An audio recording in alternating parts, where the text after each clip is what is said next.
Cancer, measles, diabetes, AIDS, cancer.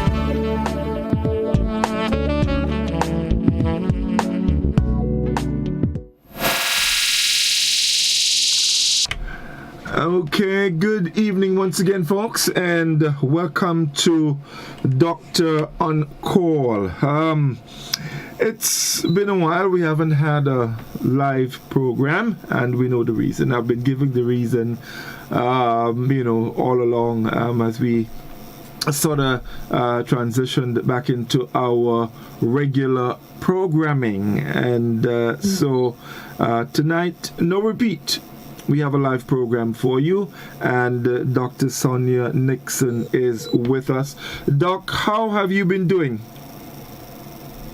I have been doing very well, keeping my ox, etc. at home.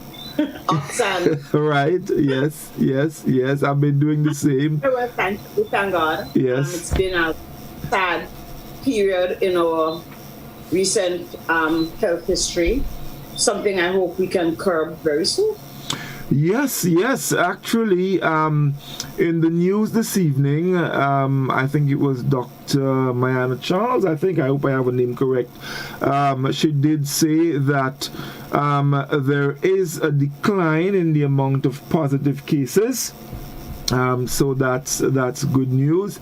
I also looked at the last updates, and I noticed that the number of patients that have recovered has increased. So that is not bad news at all. But we still have to keep our guards up. We can't take anything for granted. We have to continue doing what we have to do so we can get past this COVID-19. But let me just welcome all our listeners on K105 back to the program, our viewers on GBN television, and also our viewers on our YouTube channel and our Facebook page. We welcome you. We're happy to be back, and of course we will be having a great program for you this evening, a lot of information that I'm certain you can use to help you as we together as a people get through this pandemic. Dr. Nixon, with all that's been going around, we see the updates every evening. We see the numbers. As a matter of fact, we moved from, I think it was 2 cases in the first week of August. We are now at over 2,500 active cases in Grenada. And that is not a good thing. But it is what it is. We are where we are, quoting borrowing words from our Prime Minister and Minister of Health. But we are going to get through this. Now, Doc, this evening I want us to talk a bit about the whole issue of underlying conditions. We hear a lot about that. People with underlying conditions. In fact, Dr. Charles did say that 85% of the people who are infected are people who are unvaccinated, and 90% of the people who died were also people who were unvaccinated. A lot of those also were people with underlying conditions, and I want us to talk a little bit about that, and also to talk about the risks involved with people who have underlying conditions. So let's talk about the comorbidity, which is the fancy term for underlying conditions. I've been practicing it. Other things. Yes. Mm-hmm. So, Doc, let's get into it. Comorbidities. Mm-hmm. I want us to put it into perspective first. Sure. Okay. Mm-hmm. So good evening to everyone. It's been a long time, and a very long and very hard and difficult time. And I want to extend condolences to the persons who have lost family, friends, people they know. My heart goes out to all of us in Grenada who are really and truly suffering, and it's been a very scary time for us, especially because coronavirus is so conniving. Yes, it is. It's really conniving, and that conniving behavior still make a lot of us believe that it's no big thing, right? And help a lot of the, I don't even want to call them conspiracy theories, other thoughts that people have engendered and come up with to make it look like it's not real. It has kept it in the forefront that this is not real. It's just a cold. I don't know when last you have how much people? 63 people dead from the common cold in 3 weeks. That is not real. Okay? Right. In December 2019, the Chinese reported to the World Health Organization that they had seen sudden onset and a widespread in Wuhan province. That's like one state, like St. George's, let's say, probably like St. Patrick's, right? It's not a main state, but it's a big state. That it's seen this surge of respiratory, breathing, diseases of the breathing tract in this country. And they had isolated what looked like a virus. Kind of looked like the SARS virus that we had, the SARS coronavirus one that we had seen in 2010, 2009, when we had SARS. And went on a rampage and vaccinated. And I can tell you, I was living in Boston, and I remember participating in that vaccination campaign. Okay, and that was contained. But then they saw this, and they isolated this virus that looked like it and named it severe acute respiratory coronavirus 2. Okay, and this disease that came out of it that seemed to have a special liking for the breathing tract, the airways and the lungs, the nose and the throat and the lungs, that seemed to just get really crazy. But they noticed a couple things. One is that there are certain people who may have it and didn't have any symptoms, like 65% of the people. So if you have 100 people in the population who catch the virus, 65 of them don't have any symptoms, and then you have this other 30% who would have mild to moderate symptoms, and then you had another 5% who would have severe symptoms, and a good percentage of those will succumb. That's one.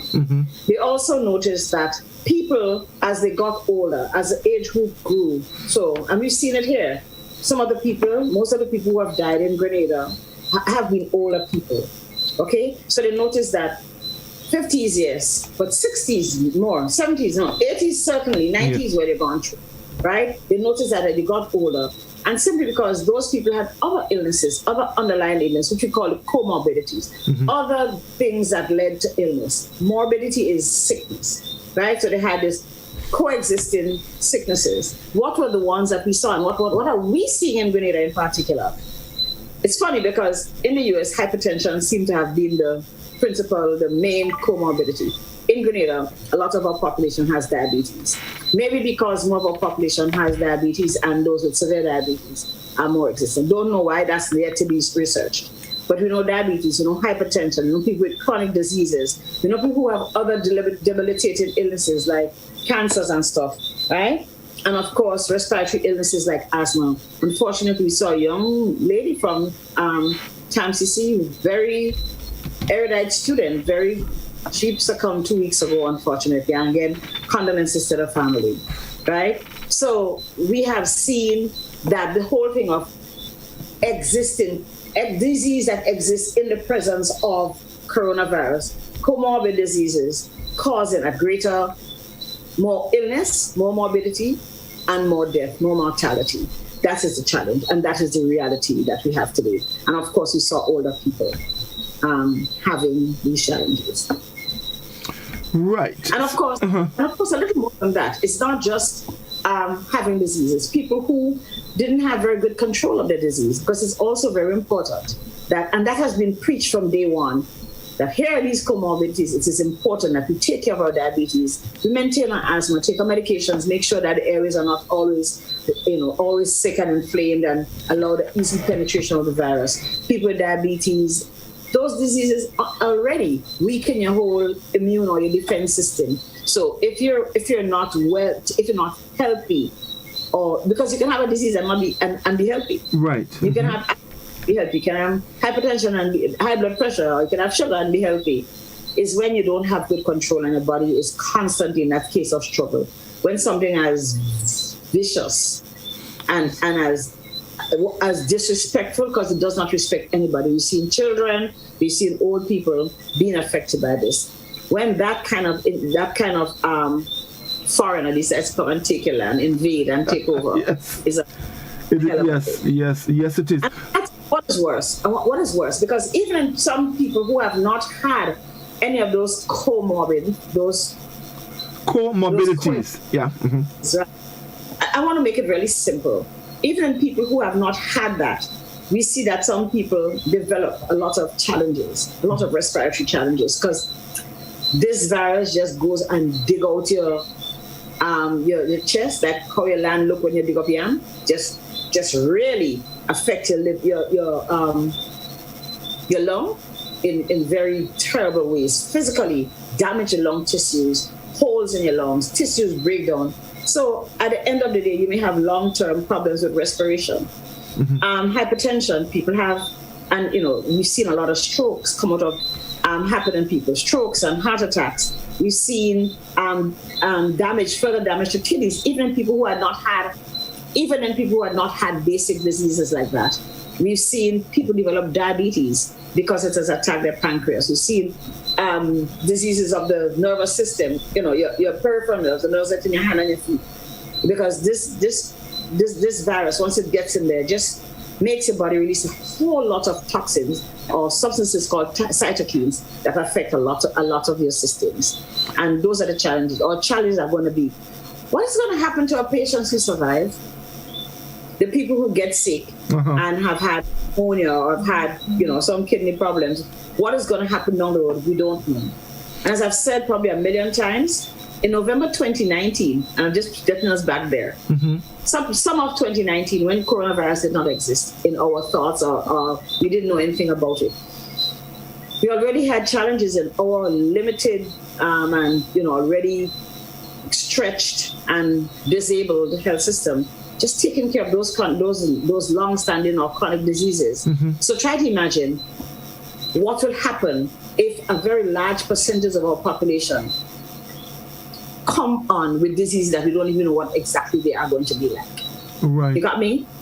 So let us say 200 people never had anything before, but now they've had coronavirus and they have strokes. We have to get rehabilitative services, support services for them.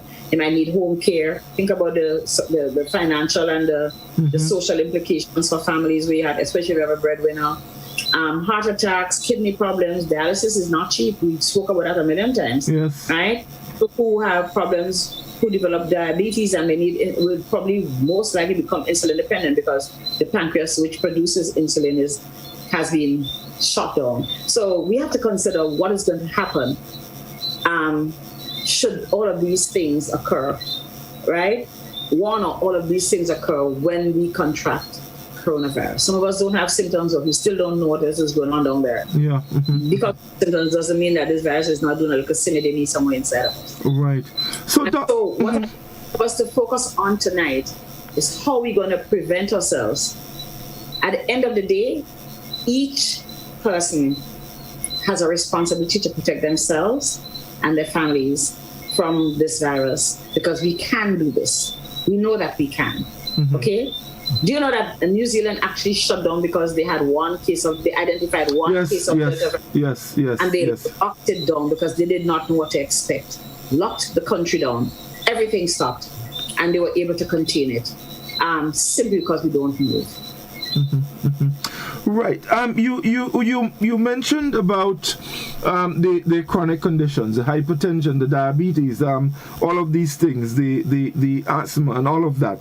I just want to touch a little bit on the issue of medication, because people with these chronic conditions, they're generally on medication for the rest of their lives. So the people who are hypertensive, they have to take their lisinoprils and their Bzides and whatever you call them, right? And of course, we know about the people with diabetes.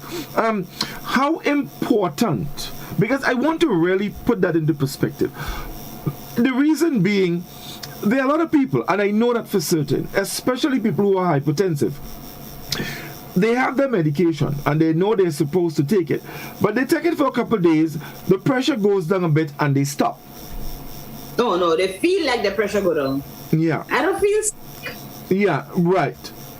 Feeling nothing. I don't hurt in me. And they stop taking it. Mm-hmm. My neck is stiff, my ears in ringing, doctor, my pressure is good. And you take it and you want to rush them to the ER. Right. Now in cases like that, let us parallel this. COVID-19 and somebody who feels that they have the pressure under control, so they're not taking the medication. What are some of the dangers involved here? So the dangers involved is whether or not you have COVID-19, you run the risk of getting complications of your diseases. And they tend to kind of overlap. Strokes. And remember that people who have diabetes almost invariably have hypertension. Yes. Mm-hmm. Almost. If you don't have that, if you have only hypertension, you may not have diabetes. But people who have diabetes almost invariably, and both of them attack your kidneys, your brain, and your heart to start with. Mm-hmm. And already you have challenges down at your pancreas. Okay, you have challenges in your nervous system. You have challenges in your eye. And both of them actually do that. So on a good day, you already stay bad. You're already at risk for developing these complicated illnesses. And because in the presence of these long-standing chronic diseases, especially if they are uncontrolled, you have an added risk of being infected by the coronavirus. Because you don't take your medication, I don't feel well, it does not mean that you're okay. You're just not feeling sick. It does not mean that you're okay. Mm-hmm. Right? And this virus likes people who are like a weak, right? It likes people who don't have the ability to protect themselves because they have these chronic things, so they can't say, where do you think you're going, right? What it does is add to the potential for having those challenges.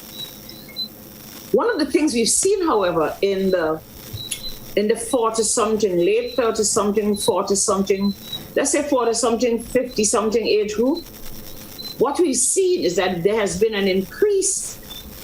There's been a very large population that got strokes and heart attacks and kidney problems once they developed coronavirus. I wish you could have shown that little video tonight, because what it shows is how when the virus gets into your system, your body becomes like a copy machine. So one virus, two virus, not going to do anything. And so when you start to have millions of them in there, and they attack your respiratory tract principally, your lung principally, and in defending itself, your lung produces these substances called cytokines, right? Which doesn't really damage the virus. What it does is damage the rest of your body, right? Mm-hmm. So you may have problems with clotting. People talk about the vaccines giving them clots. The truth is that coronavirus does give you more clots, way more. Mm-hmm. That's where you get strokes from. That's where you get kidney challenges from. That's where you get heart attacks from. Because these very small clots in the blood vessels travel to these different parts of your body, your brain, your heart, your kidneys, and cause damage. Okay? So what you're doing is compounding an underlying situation that you have not controlled and making it easier for the virus to do all its damage, to dance like a... Mm-hmm. To carry on. Like a drum. Catcha! You know? Mm-hmm. So that is why we have to make sure that even if you have not yet been vaccinated, and whether or not you're vaccinated against this disease, you must take special care to ensure that whatever long-standing disease you have is under control.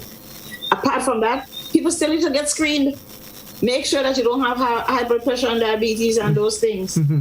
And asthmatics, of course. You know, asthmatics is probably one of the easiest asthma is probably one of the easiest diseases to control. They figure out what's the trigger, you get away from it, right? And you use inhalers, they're available and relatively affordable. So, you know, if people do what they have to do, they will be fine. Right. What about the autoimmune disease? Because this morning, a gentleman, I had a discussion with a gentleman, an adult, and he asked me specifically, if you tested positive, if you will get a vaccine, if when you go to the hospital they would give you an injection, meaning if they will vaccinate you if you become positive, all right? No, explain it again. No. If you tested positive. Yeah, if you will get a vaccine. I think what he thought, the impression I got was that the vaccine, if you were tested positive, so if you have COVID-19, they give you the vaccine. And I was explaining to him, he's kind of not so wrong, because there are antibodies that you can get, right? That they give to people who that can't take vaccines. Like, you can have lupus and take yourself, and lupus is stable. But if you're on high doses of steroids, Doc, as you mentioned that, because I asked him, I said, have you been vaccinated? And he said no.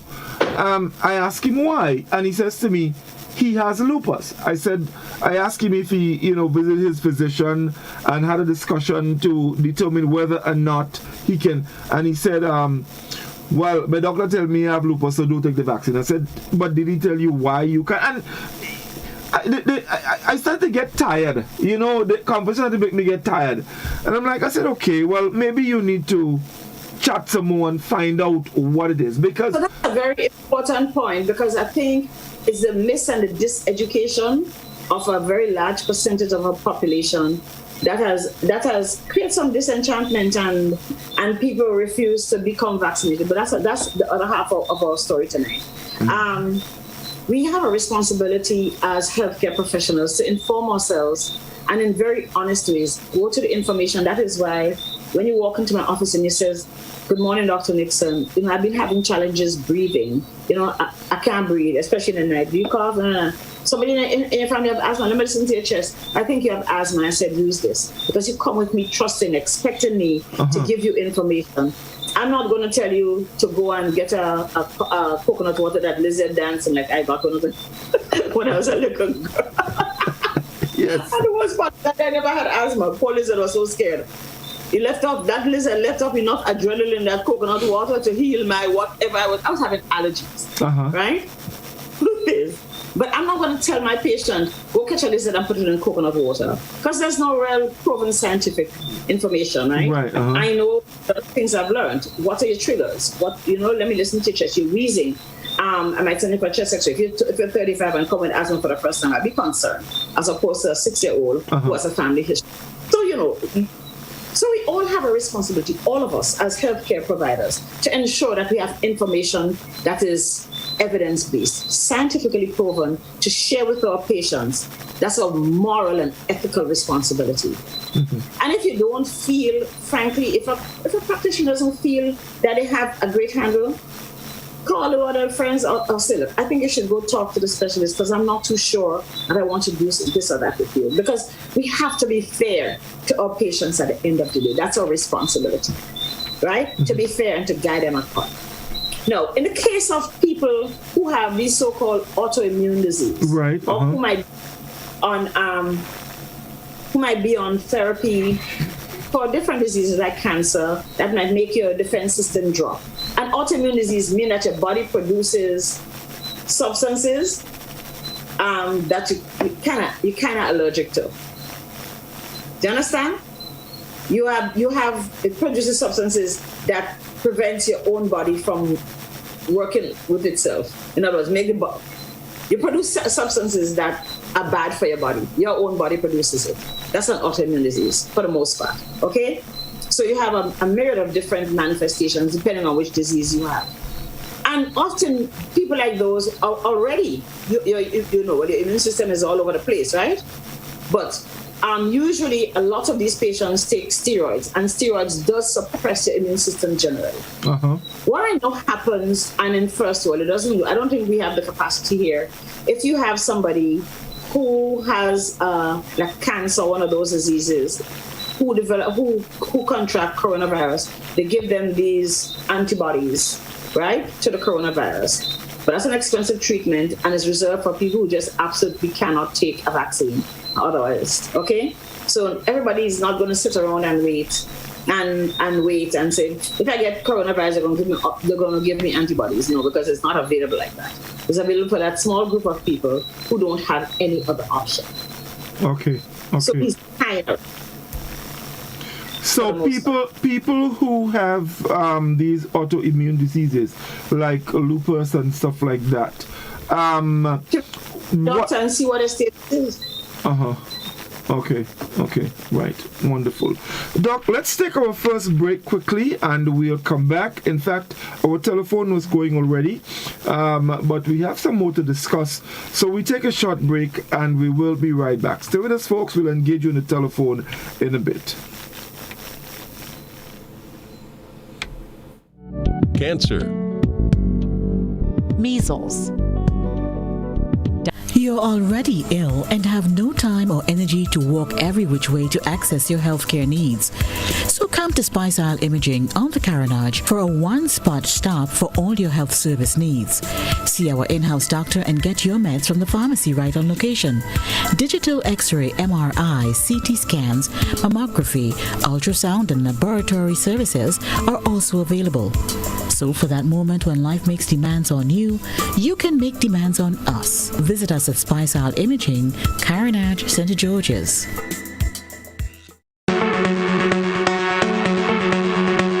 And Valley Pharmacy offers both wholesale and retail pharmaceutical and over-the-counter products. We have the most competitive and affordable prices. We are the agents for Vit Plus multivitamin for healthy everyday lifestyle and Sonatogen powder. Hills and Valley Pharmacy supplies the best quality, name brand clinical products such as Rescue Oil, Bio Oil, Neutrogena, Aveeno, and Clarisil.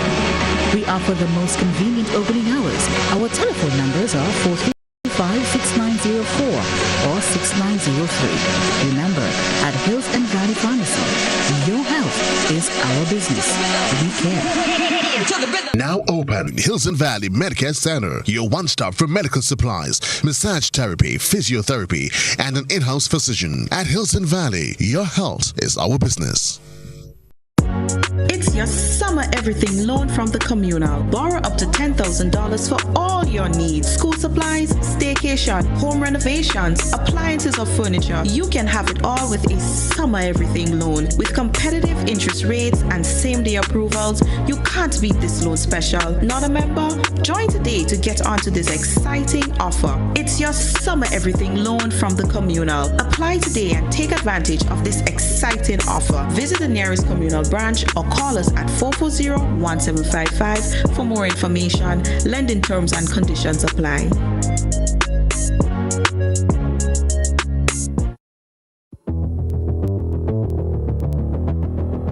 Introducing Color by Seasons. Color by Seasons. Color by Seasons. Color by Seasons. Color by Seasons. Color by Seasons.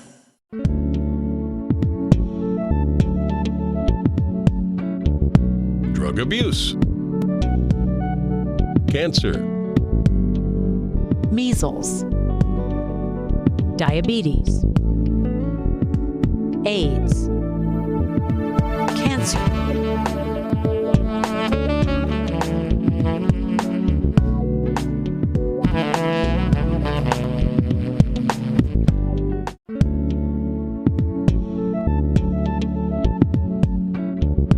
Drug abuse.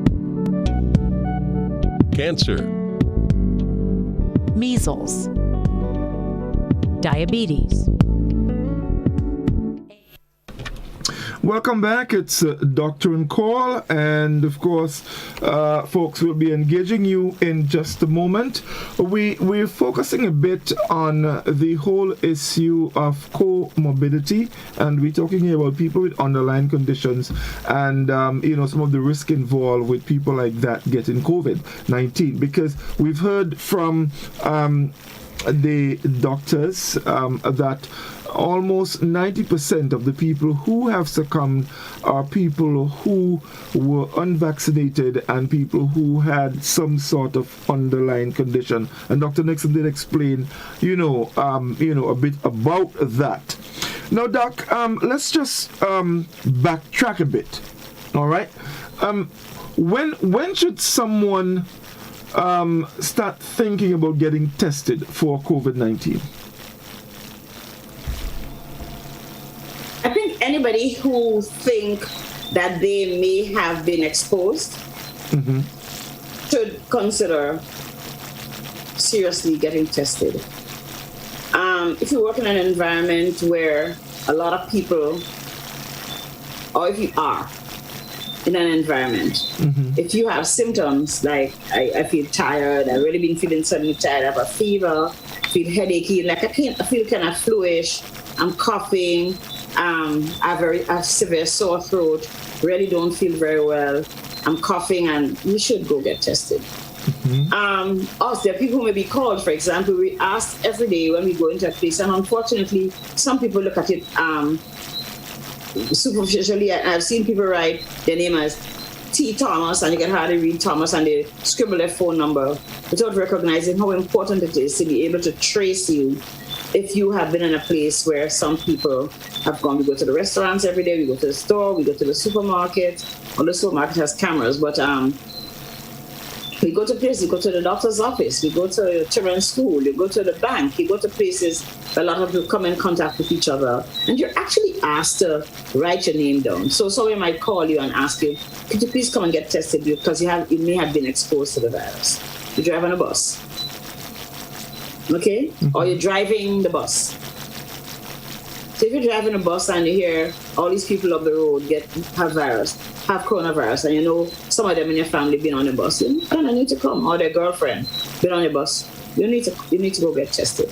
So if you think you're at risk, even if you don't have symptoms, and certainly if you have symptoms that may be associated, and for information, some people, vomits and diarrhea are also a symptom.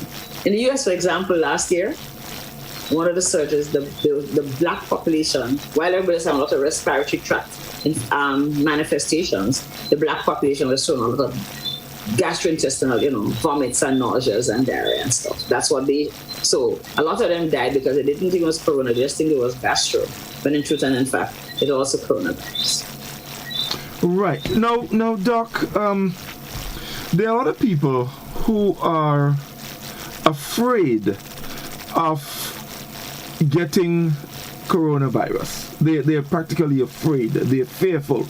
And I guess with all that has been going around, and of course the news of people who have died, people who have had really, really terrible experiences, has caused some people to be very afraid. The issue of fear and anxiety and COVID-19. Let's talk a little bit about that. You're trying to make me speak like a psychologist? Maybe. Well, look, it's real, okay? And it's frightening. Do you remember? I want you to take your mind back to January 2020. Wuhan, Spain, Portugal, and Lombardy, Italy. Coronavirus infection appeared to be only related to death. Am I right? Because this is a new disease we don't understand. Like I said, really bad behave. This virus don't make no joke. It come out to get out there as much as it can, right? So all we can think about is death. And look, in 3 weeks, we've had 60 people plus dying. That's a lot of people for us. We only have 100,000 people living on this little island. In 3 weeks, we had 4,300, and that was last night's numbers, right? We had 4,300 people who have been infected with the virus. 3 weeks ago, before it started going crazy, right? A month ago, we had 200 and something people and one death. That's a big change. So understand. Plus, people have heard of how death occurs. I tell you, one of the things we have to remember in our environment, in Grenada, people are accustomed that when your grandmother's sick, that you're gonna let her bed and she rub everybody's head and she bless everybody before she transition.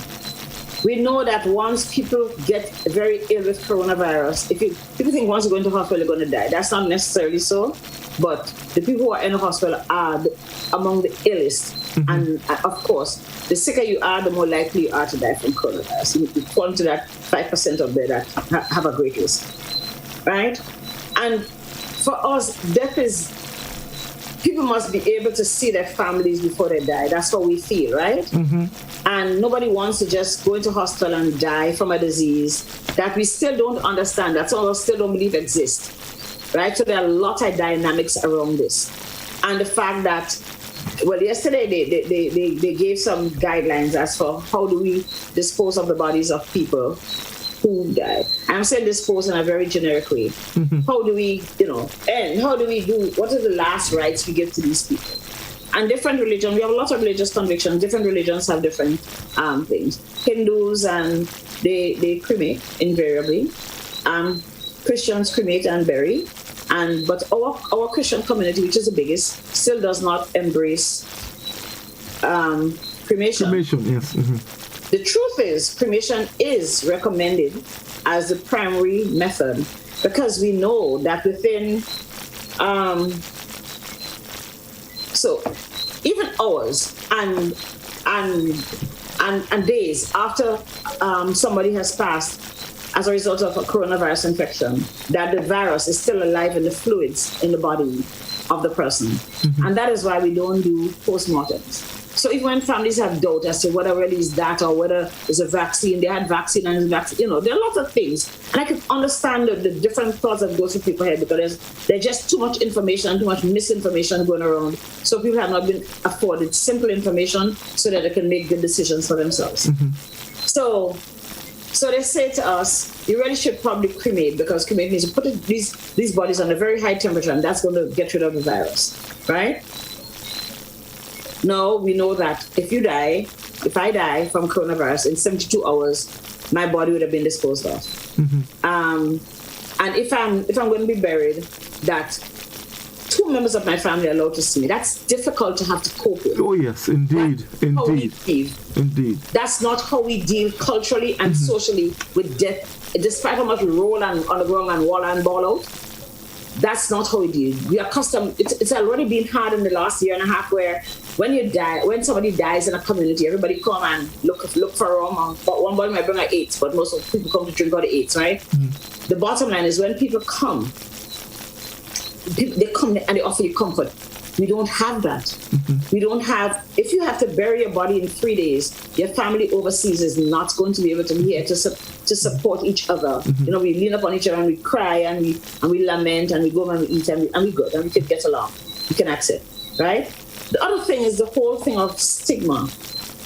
Doc, just before you go to that, I just want to make sure we understand that.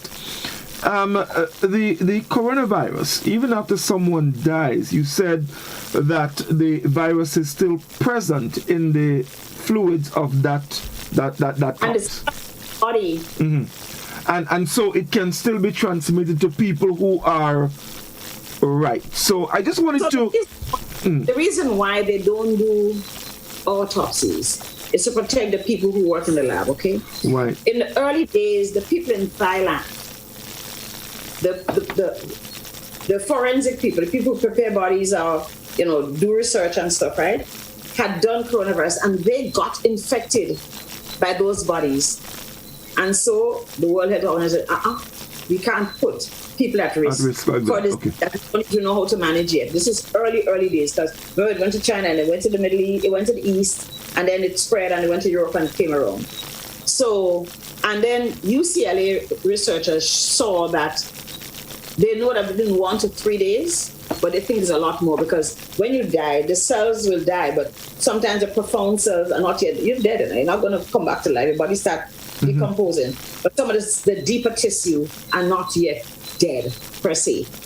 So you have tissue for the viruses. The virus need live tissue. Mm-hmm. You have tissue for it to be there and multiply. Right, uh-huh. If you're not taking any method against control it, it's going to multiply freely. Yeah. And to handle a body, right? The undertakers have their protocols for handling bodies that have been infected by the virus. Okay, they have very strict protocols for handling bodies and there's no playing up and doing, no embalming. So there's no embalming with it, because embalming means that you have to put a tube into the go the inside. body. If you take off, right, and put it back. So you don't want to have all of that kind of mix up. So I think all of those things, people here don't like to be cremated. Nobody wants to be cremated. They don't want to burn. And I mean, I understand. It's just how they feel. Muslims, I don't think, allow for cremation, right? But it is not culturally accepted. And that thing of dying on your own, nobody can come to visit you. Mm-hmm. That thing of people not being able to see you, not being able to see yes. And people just don't want to die from a disease that still carries so much stigma. So another very important reason why people should, as much as possible, protect themselves. Because I think, sometimes we have to think, we should not be selfish. We need to think about each other, our family. If I decide to be selfish and go out there not paying attention, I get sick with coronavirus. I am creating some fear and anxiety for my family, because if I die, they won't be able to see me. And as you just explained, all of that. So and this is the reason why I ask you about fear and anxiety. And the follow-up question is, people who are anxious, people who are going through that kind of stress and anxiety, are they also at high risk? One, if they get infected, maybe have a very bad experience? Yeah, because once you have stress will kind of obliterate and let down your immune system. It's just a lot on it, right?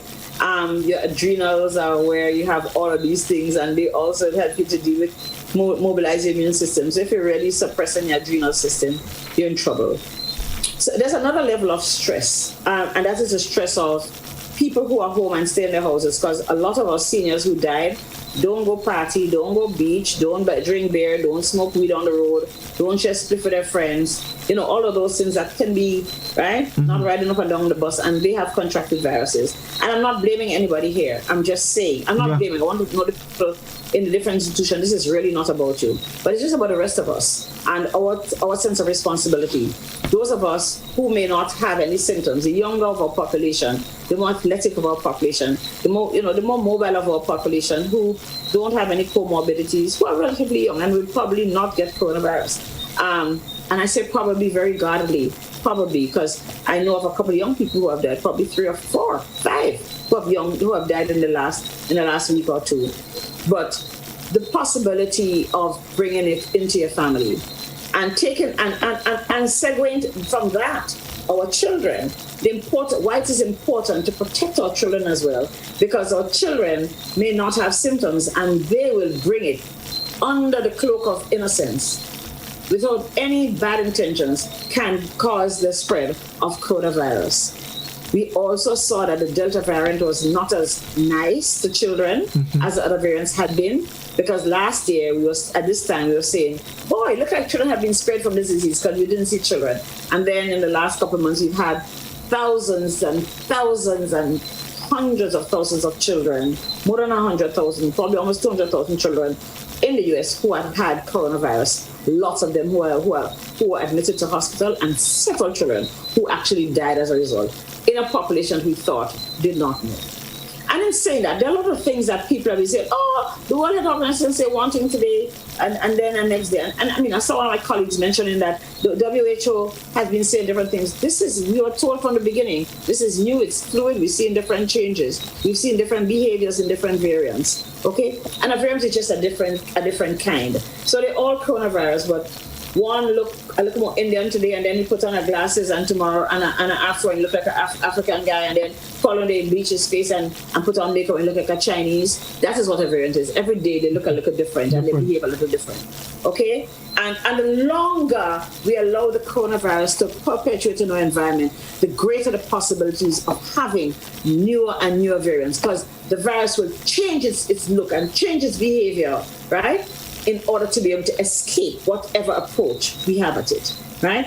But as it gets, as it advances more and more, becomes a little more and more sophisticated. So look at Delta, how it just come and sweat, right? Gamma and Lambda are behind there, and they're probably a little worse than this. I know they had Lambda in Peru, and they were having a hell of a time, to the point where the Peruvian medical staff were asking for a third dose of vaccination to enhance and beef up their immune status. So you understand?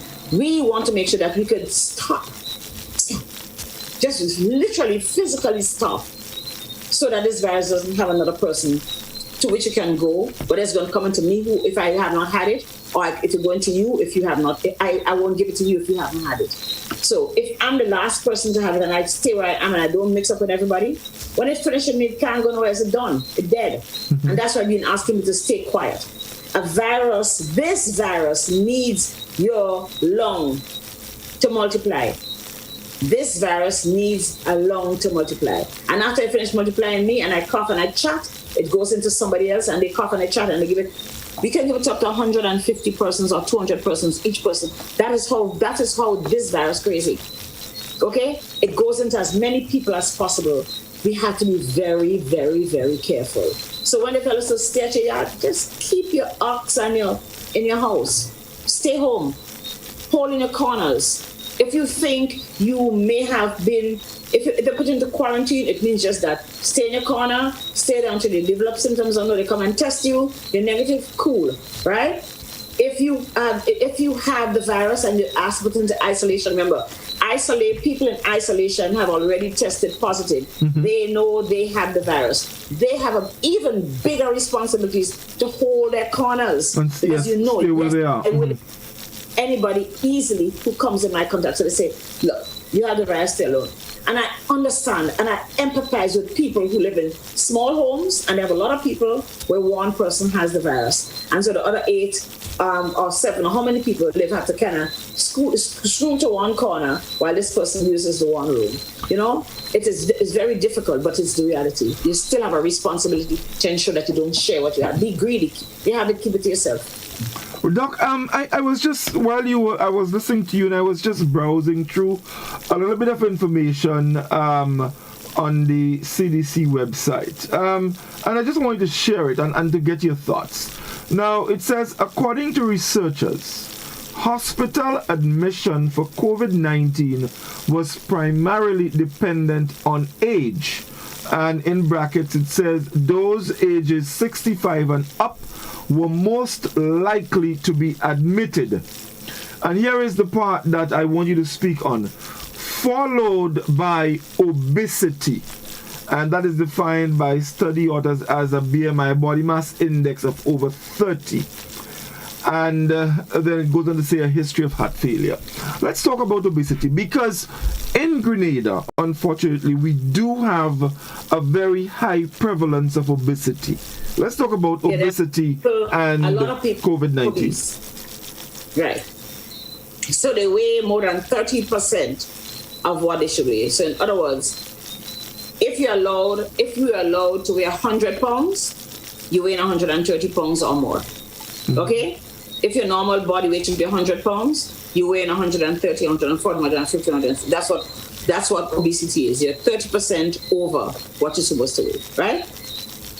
But we know all of us do have, some people are overweight, but if you're over 30% of what you're allowed, okay, you're obese. But obesity comes with a lot of challenges. Production of toxins that do affect your whole body's immune capacity. So we see that people with obesity have an increased risk. People with obesity have an increased risk of cancer.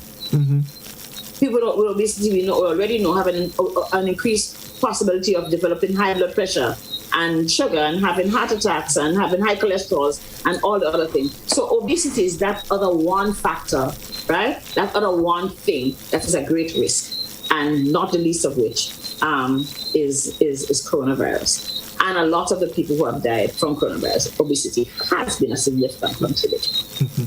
And considering most times they have other diseases. They have other diseases already: hypertension, diabetes, heart failure.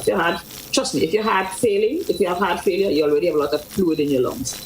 What's interesting, in the case of coronavirus, the fluid that down there, you remember when your grandmother used to make starch? Boil starch, you put in that thick thing, what do you call it, tapioca? Maybe put in a bottle?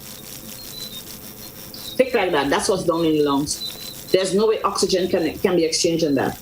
Oh, and so, I do have my my pulse oximeter, because we've been hearing that word.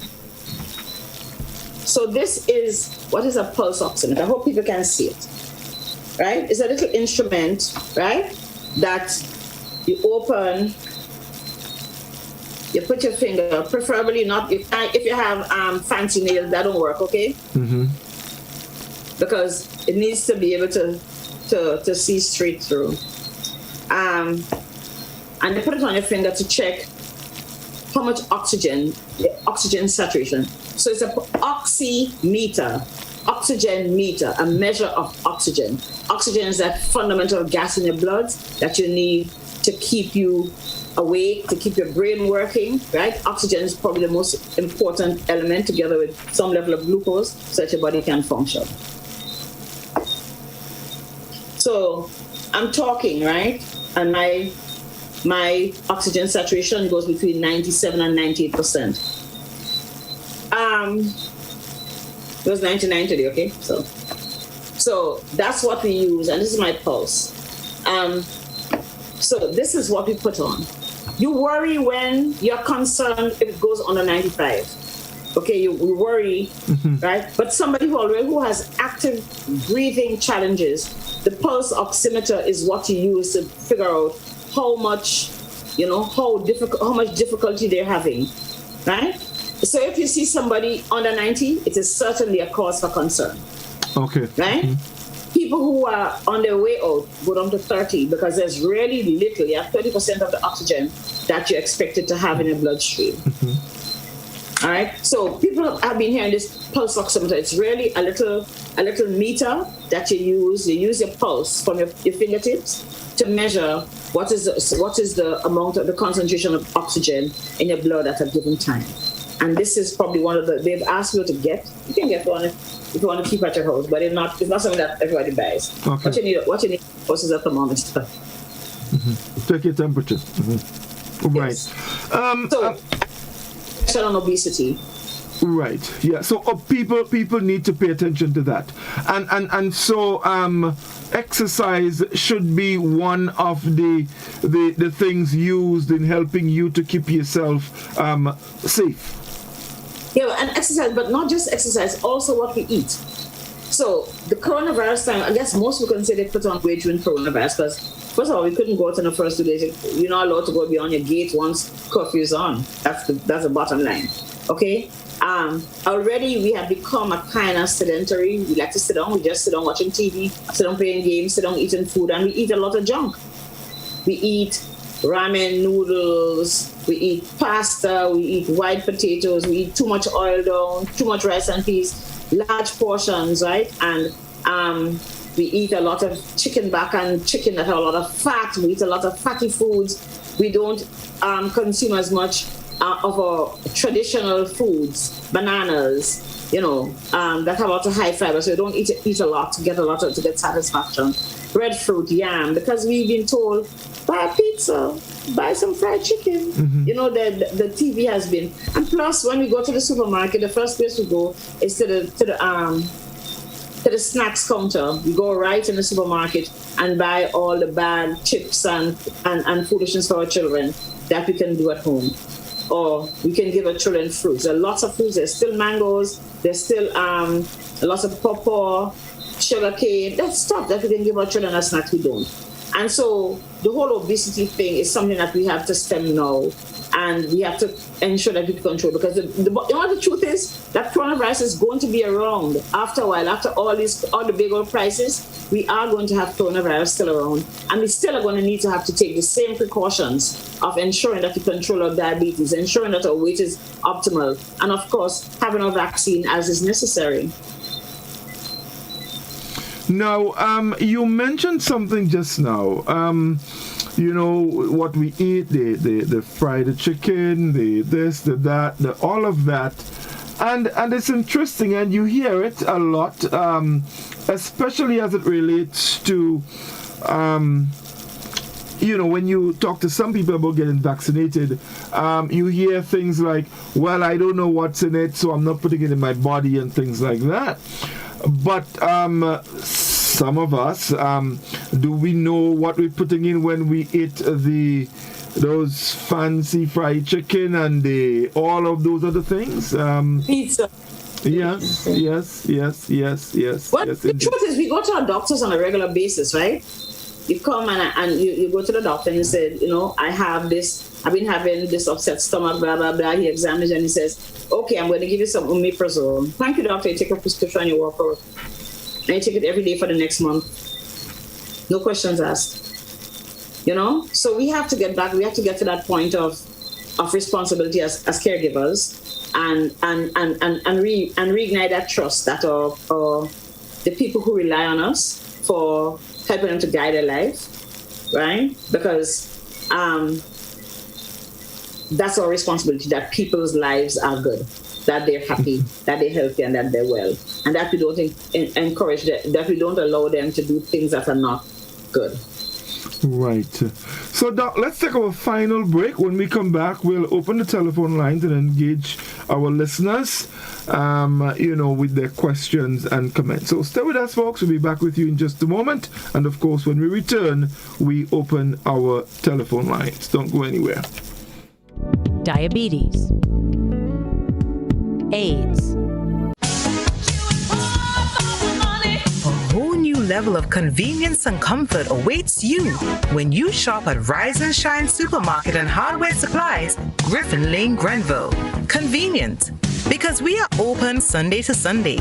We're even at your service on public holidays. Comfort, because we are easily accessible to the physically challenged. Free Wi-Fi is available while you shop, and bags come at no charge.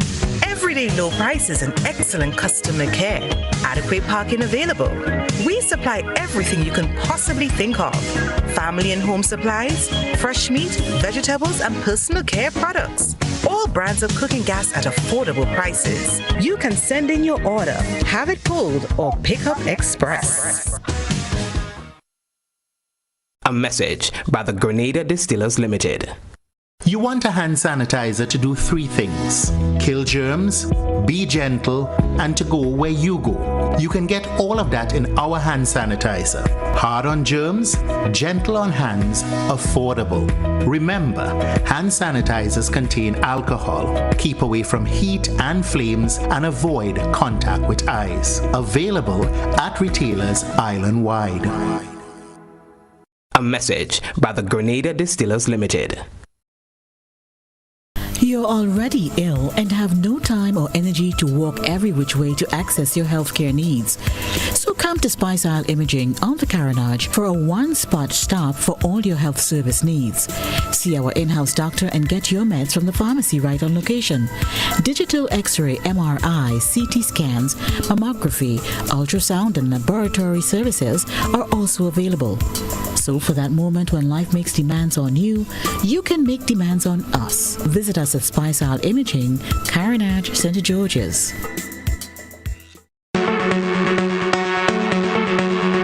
Hills and Valley Pharmacy offers both wholesale and retail pharmaceutical and over-the-counter products. We have the most competitive and affordable prices. We are the agents for Vic Plus multivitamin for healthy everyday lifestyle and Sanatogen powder. Hills and Valley Pharmacy supplies the best quality, name brand clinical products such as Rescue Oil, Bio Oil, Neutrogena, Aveeno, and Clarisil. We offer the most convenient opening hours. Our telephone numbers are 435-6904 or 6903. Remember, at Hills and Valley Pharmacy, your health is our business. We care. Now open Hills Valley Medicare Center, your one-stop for medical supplies, massage therapy, physiotherapy, and an in-house physician. At Hills Valley, your health is our business.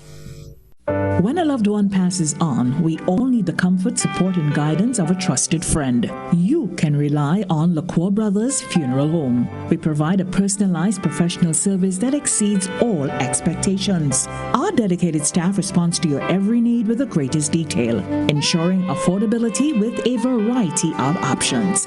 Our upgraded state-of-the-art facilities, spacious air-conditioned chapel with live internet streaming, a modern, environmentally safe crematorium, the only of its kind on island, private viewing spaces, large on-site repast center, a modern transportation fleet.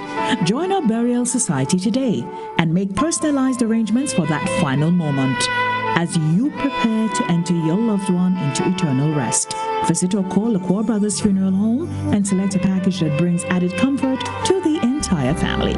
LaCour Brothers Funeral Home and Burial Society, continuing a tradition of excellence.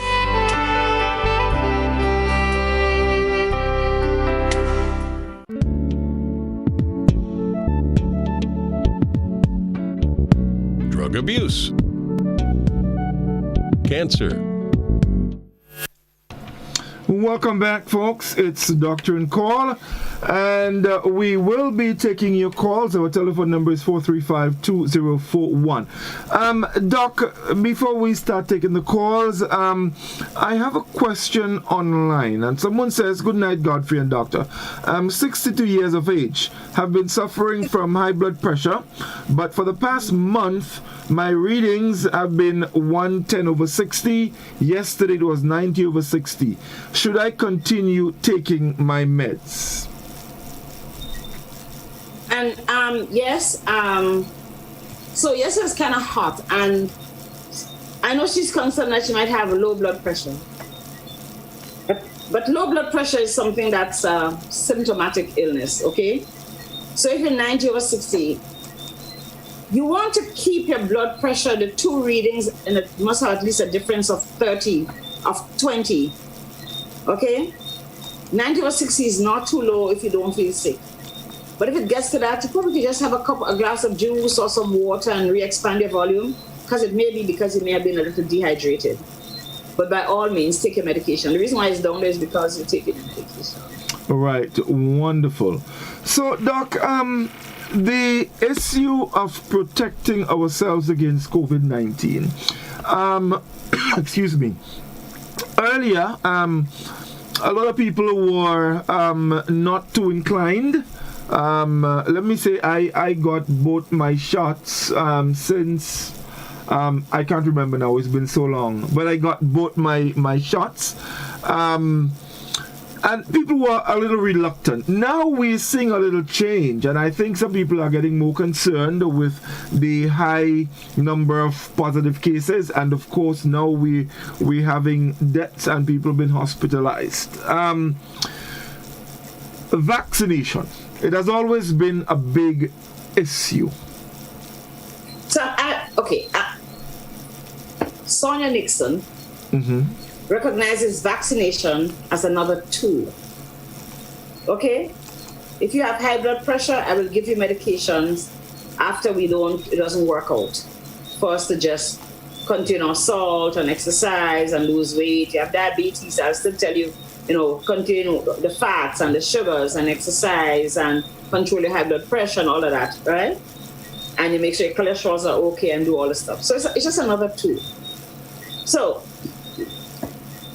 because your immune system is what you need to fight this, you have to ensure that your immune system is on par, right? Is up to the mark to deal with this thing. So you still can't drink a whole lot of rum. You still can't smoke. You're still required to eat properly. You're still required to keep your weight. You're still required to take your vitamins. And specifically, there's certain vitamins that we have seen. Now, if we eat fresh fruit and vegetable, we may be covered, okay? But because a lot of us don't eat it, they ask you to take some vitamin D as in dog. vitamin, the B's, the C's, right? The B's, sorry, vitamin C, magnesium seem to do a good job, and zinc. Okay, what we do is almost everybody have a phone. Look up the phone. Foods rich in vitamin C. Foods rich in West Indian cherries. You know the cherry I make juice with? Yes. Probably have the highest content of vitamin C. You have lime and lemon and stuff that have a lot of vitamin C. Okay? So you actually have to make sure that you have the nutritional base, right? Not too much milky stuff, not too much meaty stuff, because they tend to produce mucus. And if you have a disease that's going to make it produce a lot of mucus, you don't need to help it out, okay? Right. You need to be able to the lungs as clear as possible. Drink a lot of fluid, stay in the sun. They talk about doing inhalations and stuff to clear out whatever mucus and stuff, just in case you have viruses in your thing. But it's been proven, and it's been proven over and over, that in the last year and a half, in last year, 9-10 months since we started giving vaccine started at the end of last year in North America, that people who have had vaccines have a lower risk of dying of death. Okay? There are people who would get a vaccine and still don't reach that optimal level of protection, immunity. But if you get the virus, if the virus gets into your body, and it's there. There's so much of it going around, you can still come in contact, but your body has the capacity to fight it off. What does a vaccine do? A vaccine gets into you, it gets into your body. It has certain components, regardless of what kind of vaccine, whether it's an old-time vaccine or whether these DNA genetically related vaccines, they go into your body recognizes them as somebody. Excuse me, who are you? Calls out his police force. The police sets up his barricades, whatever it needs to do to make sure that this one doesn't affect you. But it's always aware that when this thing comes back, if it comes again, and when you get an infection, you're going to have a lot of it, that your body has the capacity to defend it. As a matter of fact, that once that virus, if it comes into your body after you get, or whatever agent, whatever thing is going to cause you to get sick, get an infection, once it gets into your body says, you came the last time as a vaccine, right? Let me call on these, what we call the memory cells, and they come and they mobilize the immune system, and you're done. If you don't have that, those viruses will get into your body, and the copy machine start produce.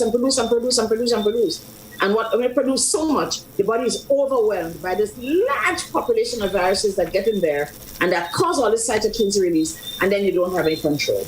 However, if you've had your vaccine, you are quite likely to be able to defend yourself by some measure. Right. A bigger measure. So it's really another tool. So you can't take a vaccine and go drink and party and do all this. Right. Let's go to a telephone line, Doc, and see who's with us. Doctor and call, good evening. Hello, good afternoon.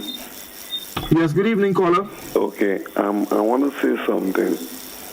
For the last 2 weeks, like, I got this cold. Well, they said it's a cold, but I find like I was feeling the symptoms in which I couldn't have taste properly and I couldn't have smell properly. So people were saying like the underlying, there's all the symptoms that you have COVID, right? I'm not feeling weak, I'm not feeling it anyway, but I just could not have taste, I could not have smell. So I was like containing myself home for the last 2 weeks. And people were saying, oh, get tested, sometimes you might have COVID, sometimes. But I was not feeling weak. I did not know, I'm not coughing. I'm not showing no signs or symptoms that I have COVID. But I was feeling so ill, like not ill, like I was down. I could have moved, I could have, but I just could not have taste and could not have smell. That was like one of my problems for the last 2 weeks. So I contained myself for 18 days because I did not work for 2 weeks. I told my boss, well, what was my symptom? He told me, well, get tested, take the vaccine. I did not take the vaccine. Up to now, I haven't taken the vaccine. I'm not tested, but I stood home for the last 2 to 3 weeks And it happened not get worse. He got better now because I could taste now and I could smell. Right? And my aunt now was telling me, oh, get tested, take the vaccine, things like that. But I'm asthmatic. I am asthmatic. Severe asthma. But I could have breathed properly and I didn't have like no type of breathing problems or nothing like that. So I just want to know, like, some people say there's a cold going around in which a lot of people have it. You had people in my household. I used to live with 3 people in my household. And one person had a cold, they was coughing, they was, They took the vaccine, they are fully vaccinated. But I'm the only one in the household that is not vaccinated. So I just want to answer, like, know what, what precautions take. Don't hang him up. No, I'm not hanging up. So I want to ask you one question though. Would you be vaccinated after this? Would you consider? Afraid needles. I'm afraid of needles. So am I. Yeah, I am afraid of needles. But let me tell you, I have tattoos. I have 2 tattoos, but still, I am afraid of needles. So I don't know where to go. And that is understood. And that is understood. But remember, that's by the time you get a needle, you won't even realize it. But I want you to consider that seriously. Can I answer his stuff? Yeah.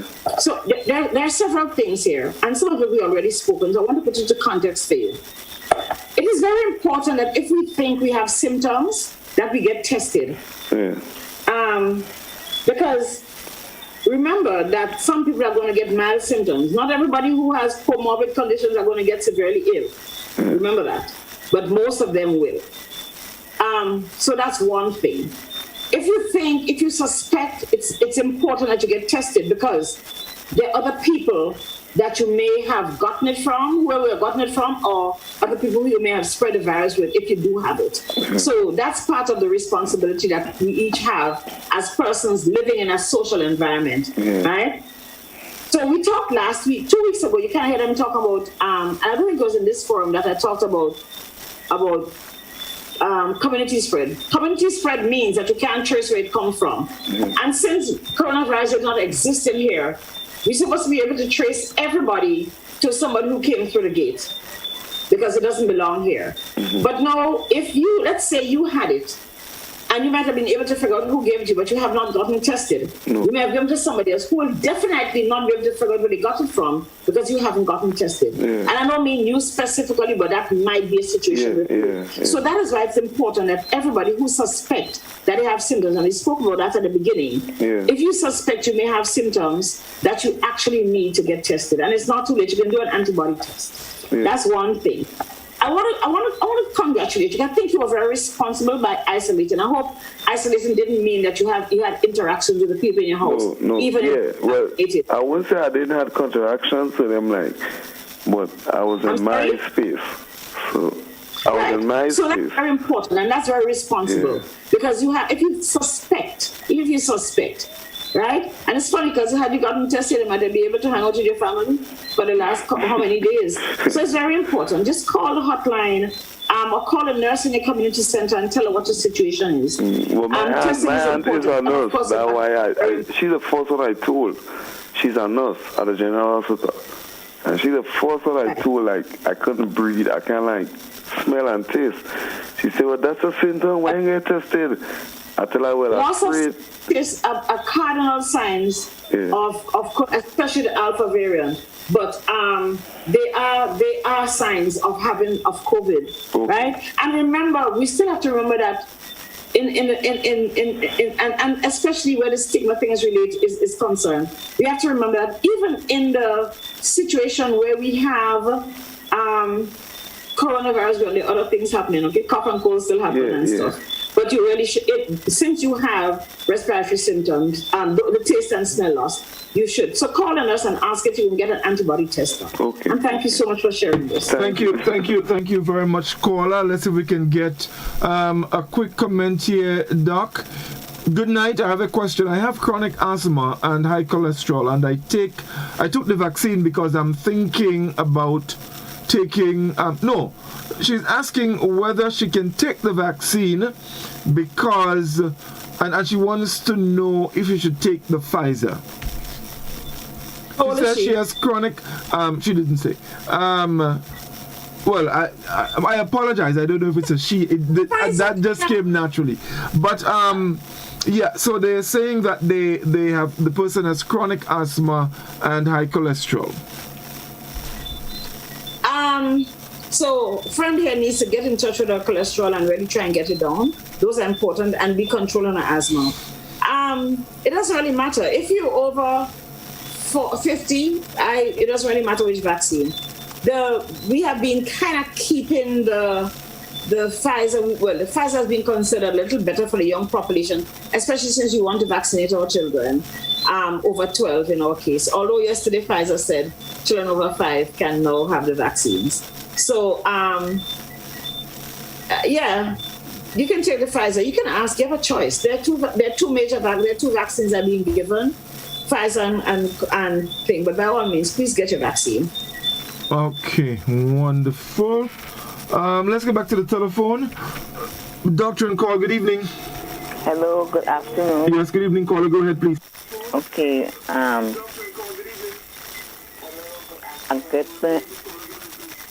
caller, you need to turn the volume of your radio TV down and listen to us on your telephone.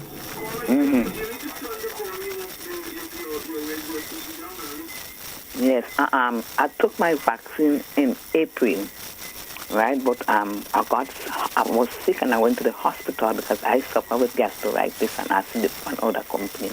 And up now I'm sick. I'm not hearing everything she's saying. I take my first vaccine in April, and when I had to go back for the last one, I got sick and I was hospitalized. I came out in June, but I was still sick because I suffer with gastritis and acid reflux and other and my thyroid was removed in 1973, and I suffer with thyroid. So I want to know what is the one vaccine I took. But right now, my throat was giving me sometimes trouble. But last week, I went and tested. I tested twice already, and I was negative. So I don't know what really going on. So, I just want to be you need to take a second vaccine. You need to take a second shot. I'm sure you'd have had AstraZeneca because we didn't have Pfizer until very recently, until like 3-4 weeks ago. So I think you need to go back and take a shot.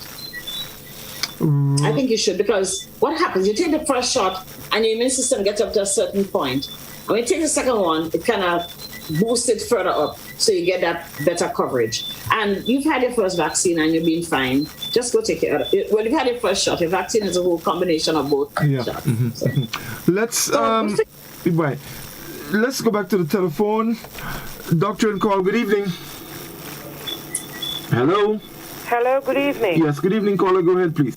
All right. I want to know, when I took the vaccine I had my 2 vaccines. The first one is when the vaccine newly come out, the Pfizer, and I took the other one about a week ago. So I want to know when is it? What time is it? I will be fully vaccinated. Is it when you get the vaccine, or you have to wait a few weeks before you get fully vaccinated? So you are actually fully vaccinated, but your immune system is not fully activated, right? You've gotten the vaccines that you need, that's why your vaccine fully vaccinated. So you have 1 week, so you have another 2 weeks. So it's 3 weeks after you're considered okay. Okay. But remember, you still need to wear your mask. You still need to do everything that you're accustomed doing, right? Because even if you're not going to get sick, you can still give the virus to that 60,000 people that are still waiting to be vaccinated. The 65, you can still pass it on to them, and including people who have severe illness, who have chosen not to, or who have not been able to take the vaccine. So you have that responsibility of making sure that you protect them. Okay. Congratulations. Another question again. When you go to the supermarkets and you have to give your name when you enter the supermarkets, right? Let's say I have the virus. Does the nurse in the community go go to the supermarket to let the people know that that person have the virus, so that they know they do the contracting. Tracing. Yes, the tracing from there. Do they do that, or they just leave the paper like that in the supermarket? And that's a very good question. That's the exact reason why you write on your name. And you heard me talk to Mr. Augustine in the beginning about people who scroll their names and it's illegible and they write wrong phone numbers. Mm-hmm. You have a responsibility to protect yourself and to protect me. So if you come into the supermarket and you give a wrong name and a wrong phone number and you go and get coronavirus there, and when they look in the book, you say, oh, I was at Food Lion on Saturday, but your name not in there. Okay? Mm-hmm. Or you could choose to say where you were and put me at risk, or may have given me the virus just because you choose to be selfish. So I'm going to ask people, the supermarket or nobody has any right to use your phone number. Please write your name clearly. Somebody came to my office and write three initials and illegibly. I really don't want that to happen. And nobody really wants that. It's really for your protection, because let's say I was there with coronavirus unknowingly and you were there, I would like to be able to tell you, and vice versa, if one of us had coronavirus, so that you can go and check and take care of yourself. Yes, so, but what I'm asking you is the person that doing the names there, right? Is the people from the clinic going to make a check to say that, I have the coronavirus, let's say I have it, and then I went to the supermarket and my name is there. Would they go to do the contact tracing there so that the people know that that person had it? So get traced from somebody else that went to the supermarket around the same time to do the check on them. Yes, that's what they wouldn't say. They wouldn't say your name. No, they wouldn't say my name. But would they do that to go to the supermarket to take the names of the people, like the people that in the health center that know you have it, and then they get in contact with your people in your area? They have to go to the people in the places that you went. Okay. So does they do that? Well, Colin, let me just come here. That's the purpose of keeping the record, so that the Ministry of Health or whoever is doing the contact tracing, they can call on the establishment to make the information available so they can contact the people who were present at the time. That's how the contact tracing is done. All right. Yeah, and that includes a church. That includes a church as well, so that protect each other. Right. Let me caller, folks, you are not able to call us on WhatsApp. You can only message. So you won't be able to get through if you call us on WhatsApp. All right. If you want to call, you would have to call us direct 435-2041. Let's go back to our telephone line. Doctor and call. Good evening. Hello. Good evening. Yes. Good evening, caller. I'm calling to find out, like somebody that have a blood clot and they was hospitalized, if there is eligible, if it's okay for them to take the vaccine. Okay, thank you, caller. Doc, she's asking if someone has a blood clot, if it's okay for them to take the vaccine. If someone had a blood clot. Mm-hmm. Because if they have an active blood clot, nobody's going to give them any vaccine, and a lot of other things they're not going to get. Right. So one of the things, I was discussing with one of the senior people the issue, because I've had patients who have been on medication to prevent clots and stuff. And what I noticed is that the people who got clots, sorry, the people who got clots were not the people who had a history of clots. You got it? Mm-hmm. They also, the research is showing that the people, is 10 people in a million develop clots. I'm very sorry. My post-nasal drip. There's a lot of allergens. Mm-hmm. So 10 people in a million develop clots. One person may die. Okay? Mm-hmm.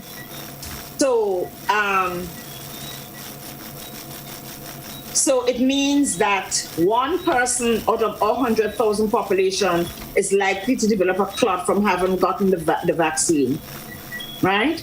And 1/10 of that person is likely to die.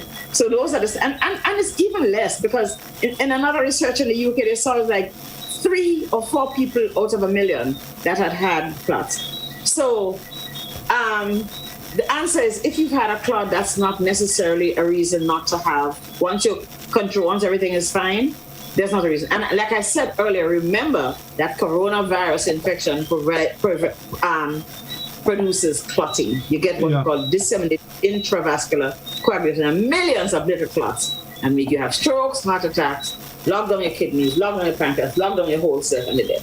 Right, Doc, someone is asking, my sister took the vaccine today, and she has a slight swelling of the mouth. Should she go to the hospital? Of her mouth? Yes. Yeah. Mm-hmm. So, people are going to have allergies to things, okay? You'll have allergic reactions. But she might have a swelling of her mouth because she ate pineapple that she's probably allergic to, or something that she's allergic to. So, but she should go see the doctor, yes. Because she needs to determine what is causing the swelling. What is causing it? And I think that is one of that's one of the issues that we have. People they probably develop something, and because they took the vaccine, they just decide. Yeah. It's called hearing. Yeah, that was it. But folks, it doesn't necessarily. But at the same. Yeah. I want to tell people, look, people are concerned, and I really admire the fact that people are very vigilant about whatever changes may happen. Right? We have seen, and I want to tell the young women, that there have been some changes in the menstrual cycle for a short period, and it goes back to normal. All right? That is one of the things you're going to hear people talk about. Don't take no vaccine. Trust me. Having a little period that's a little crazy for a little while cannot compare to having a tube down your throat and may not live. Right. Okay? So that I'm just saying that up front. Mm-hmm. And I wanted to also say, I just want a minute to talk about the children's vaccine. Mm-hmm. So the Cubans, for example, launched their Soberano, 2 types, and they started to give their 2-year-olds, okay?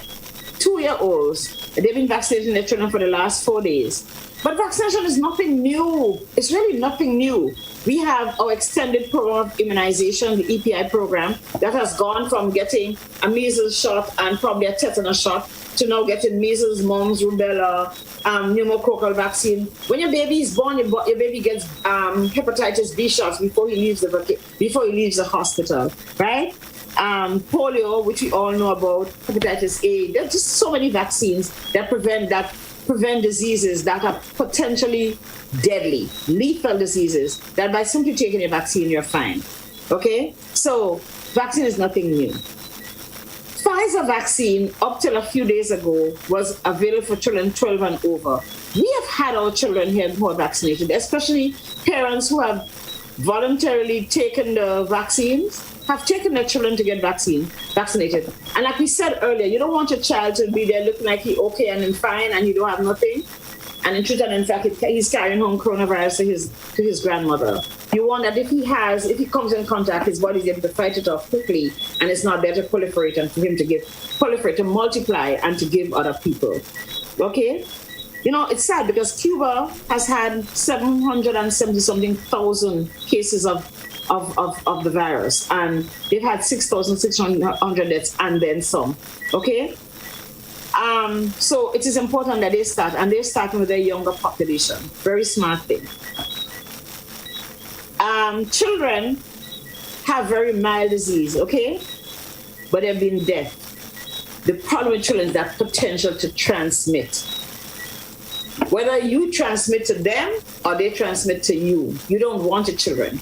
And we spoke about this earlier as well, the possibility of having long-term disease as a result of having coronavirus. You do not want your children to get complicated disease at an early age. So if they have liver or kidney or heart problems, like get myocarditis. Myocarditis is inflammation of the heart muscle, right?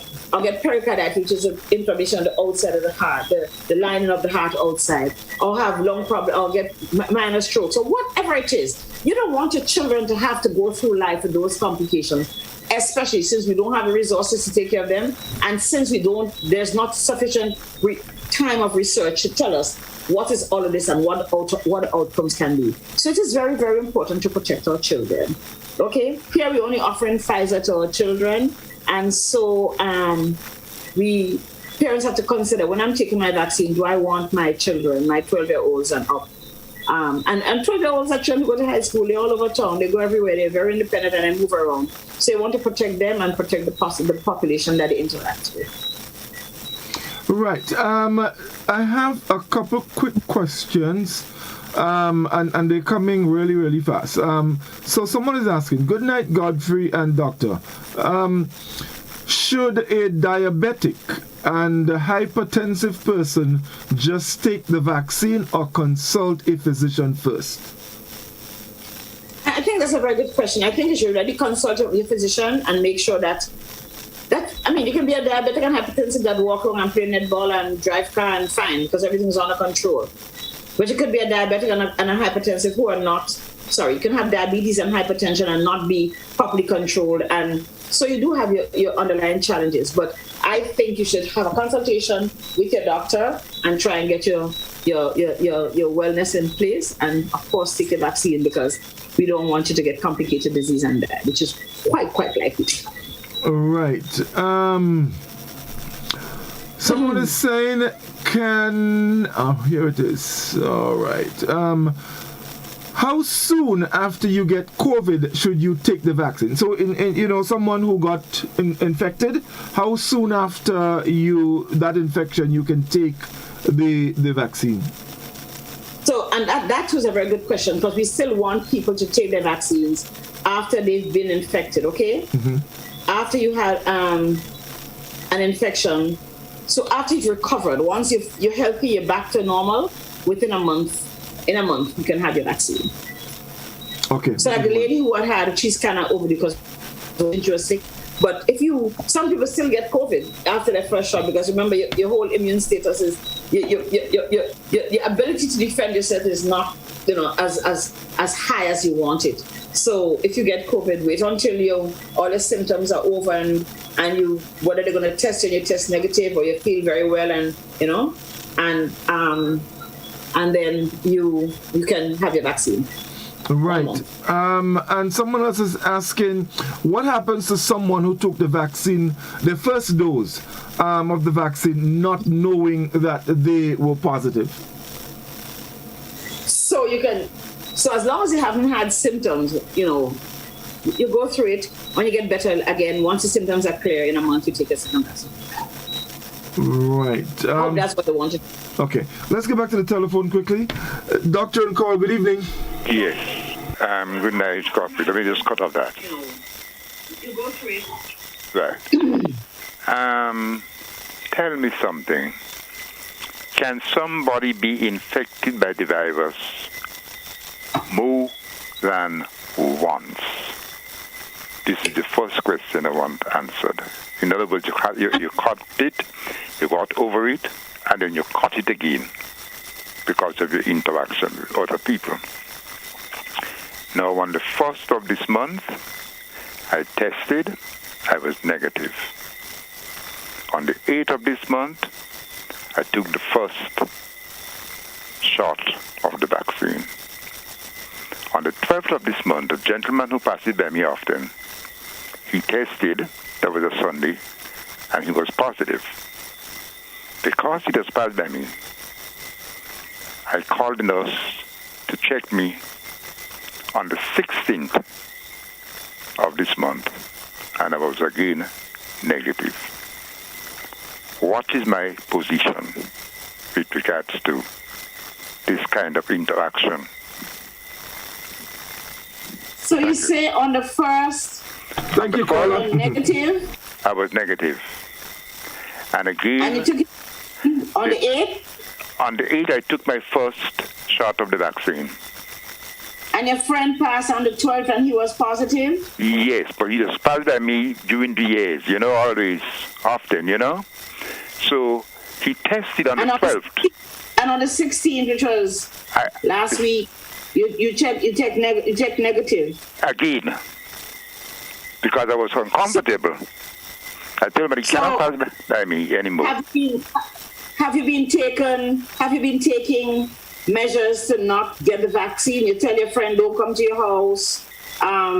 You sanitize, you wear a mask, you stay by yourself as far as you can? Yes, I live all by myself. Okay? And I don't interact with him. I don't get close to him anymore. Okay? And I live all by myself in my little house. Okay. So I you tested should not twice for this month. have I the tested virus. twice for this month. I was negative. What do you think is my position? No, I think you're fine. I think once you're doing what you have to do to protect yourself, because usually, the truth is, if somebody infects you, you need like 2 to 14 days. So if you're really concerned, if you have any symptoms, you can tell nurse that when you go back to get your other shot. Yes. But if you've been staying away, and it also depends on how long you and this guy hang out together. Were you wearing your mask when he came by? Yeah, I wear my mask, but he used to come by me often over the last year. You know? Good. But it was I who advised him, go and check.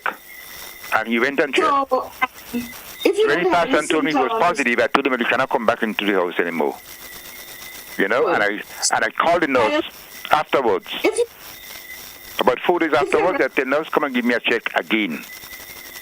And she came. If you're really concerned, you can ask the nurse to recheck you.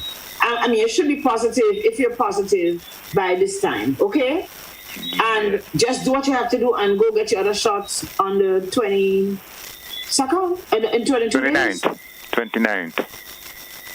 Well, whenever. But just stay to yourself. Just think about then I did it reinfection. first. And on the 29th, I have to go back. You asked about reinfection, and that's possible. Remember, you have different variants. Yes. So there's always that. And yes, you can get the same variant twice. But if you had it bad first, you should have enough, your immune system should be sufficiently mobilized to be able to take care of any second infection. You should have to be very careful that if you have another variant that might be a little more. But I never caught it. I just wanted to know if people can have it twice. Okay, thank you, caller. Doc, I have a question here. Someone is asking, can someone who had an open heart surgery, that is someone who replaced the heart valve, can they take the vaccine? So if somebody has had open heart surgery, it's quite likely that they're on anticoagulants, medication that prevents clots. So if they've had a heart problem, it's important that they get vaccinated. And they most likely are on an anticoagulant. So the chances of getting a clot is very low. Okay.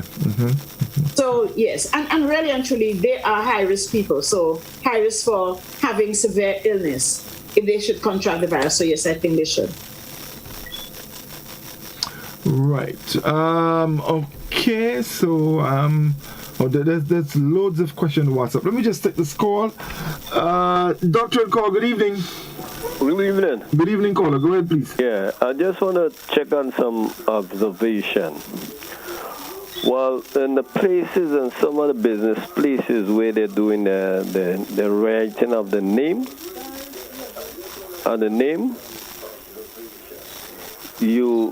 the tables are 8 feet, but they put in the 2 books close by and asking people to sign. The two people coming to sign together, and there's not even 3 feet apart. And also the security is right in front there, making sure that the table is 8 feet. I think they should set one of the book on the short side and each of the short side of the tables. And I also realize that a lot of us in Grenada don't know what is 6 feet because we are not keeping the distance. And I heard a gentleman said he had contacted that disease from a water dispenser. And I also saw today that where there's paying your phone bill, they have somebody from the company punching the numbers but there's also a lot of people going and punch for themselves. So I think the right thing should be done is, I can hear you from 6 feet, so let the person from the company do all the punching of the numbers, and they take your money from you and put it into the machine. We need to get some distances and proper things going on with this.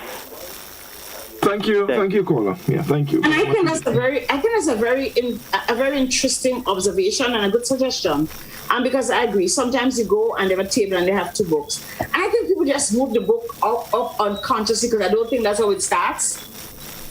So what I do when I go to places that have a lot of manipulation, I actually, even if I go to Grenlick, when I'm coming out, it doesn't matter where I go. I go to the store, I sanitize on my way out, because I tell them I don't want anything that they have inside it that I haven't paid for. So it's a question of self-responsibility, being very aware of the environment you're in. In your environment, and somebody breathing down your neck, you ask them to stand up. Please keep your distance, sir. Somebody comes too close, you say, ma'am, excuse me, can we just keep our distance here? Please put your mask on properly.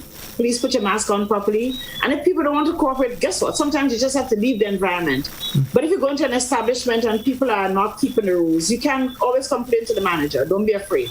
Or you call the health department, you call the ministry and say, look, I've been to X place and these are the challenges, and nobody wants to keep, right? People are supposed to provide in workplaces. Even when you go at the telephone company, there is actually sanitizer on the side. So when you finish using the machine, you use the sanitizer and cleanse your hand, right? And the security usually opens the door for you. So. Right. So now let's take our final call for this evening, and then we would basically wrap up for tonight. Doctor on call, good evening. Hello, good night. Yes, good evening. Can you speak a little louder, please? Thank you. Okay. So I took my first shot. Now with the side effects, I know that after I remember that some medication is not advised. No, I took Aleve, and I know you're not supposed to take Aleve. What did you say? Can you speak? I'm not hearing everything you're saying. The doctor's not hearing you well. Can you just speak a little louder? Thanks. Okay, can you hear me now? Yes, that's better. Okay, so I took my first shot, and I only remembered after that I'm not supposed to take certain medication for the side effects. Now, I took Aleve. I'm supposed to get my second shot on the 29th. Should I be worried or... When did you take your first shot?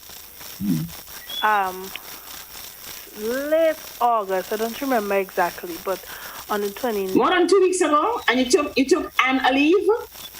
I took the Aleve like the same day I took the shot. Just one Aleve? No. What are you concerned about now? I just know it's not advised to take these, so I'm just wondering if I should be worried. I don't think you should be worried now. I honestly don't think. If you're going to have challenges, you should have shown already. Aleve, because Aleve can cause unnecessary bleeding and all the NSAIDs. So for the same reason they tell you don't take ibuprofen or Motrin and stuff, because they cause bleeding. So that's basically it. So please take your other shot. Okay. And Tylenol actually takes away the discomfort quicker. Okay, thank you. Thank you very much. Please have your friends to take their shots. Make sure you warm them down there, okay? Yeah.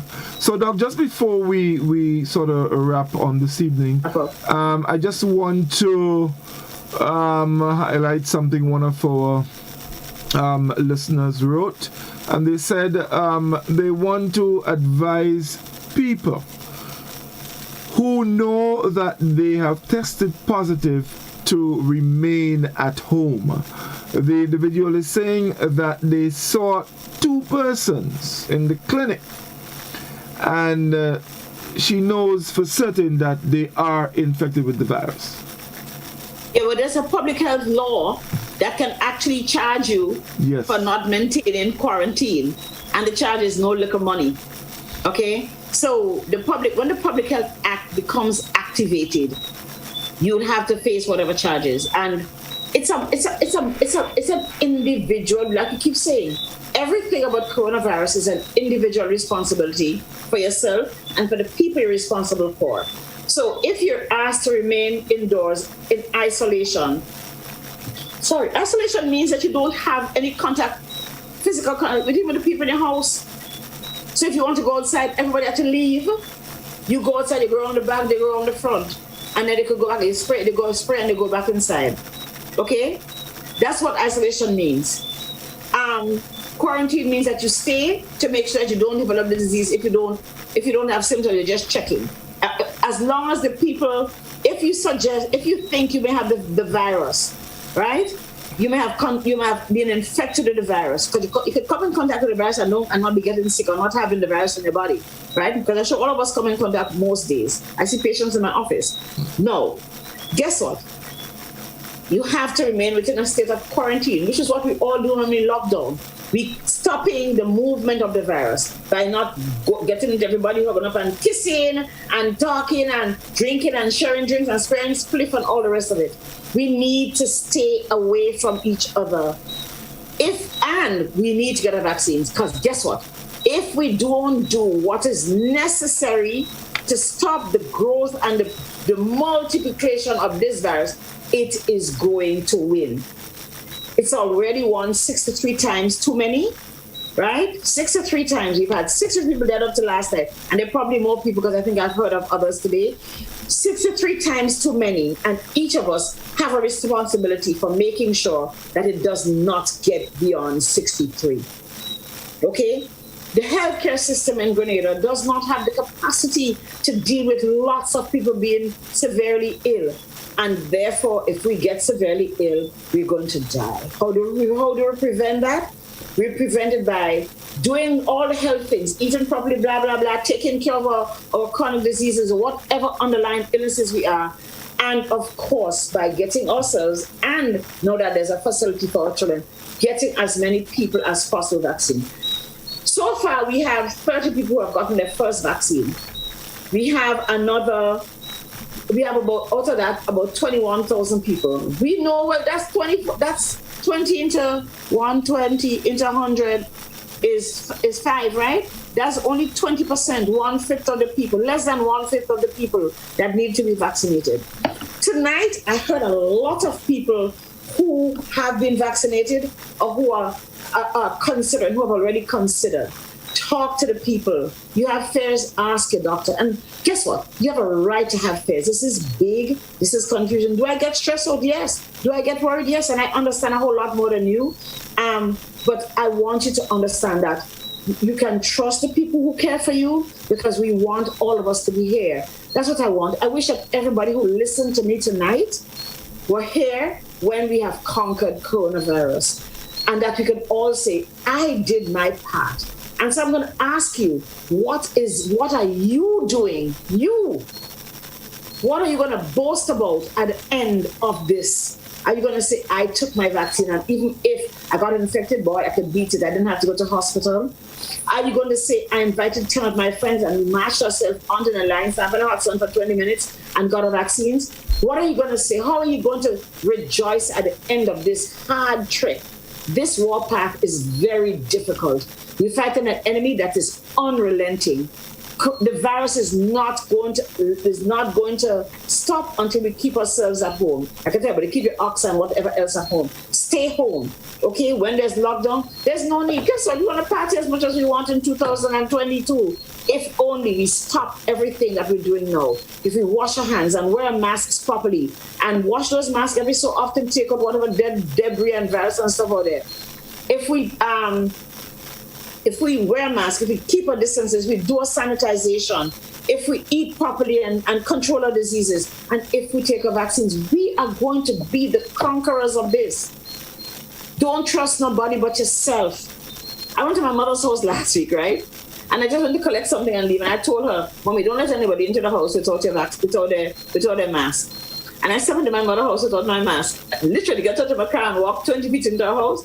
And she said, Madam, where's your mask? I was so embarrassed. But she was correct. And it's the same thing I want you to do. Nobody comes into your house. It doesn't matter how much you love them. The more you love them, the more you want them to be loved next year. So ask everybody and encourage each other.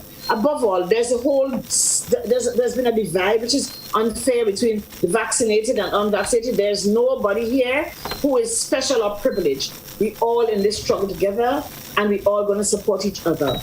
I'm happy that tonight there weren't people who are fighting this down. And I know that people who have a lot of questions, who have a lot of doubt, but we're going to all work together to conquer this. You have doubts and you've heard a lot of stuff. Trust me, if you think you've heard conspiracy and negative things, check us out. We will read all kind of materials. But ask the people who are honest and who are convincing. I know there's certain groups who will tell you don't take the vaccine. Save yourself, because nobody can save yourself. And God doesn't want us to come to die by suicide. He wants us to live full life. He wants us to see him here in this land. And this is how we're going to do it, to support one another, to show that we love and respect each other. We ensure that we don't get sick and don't carry a death sentence to other friends, especially to the vulnerable or grandparents or sick parents and other people who are not able.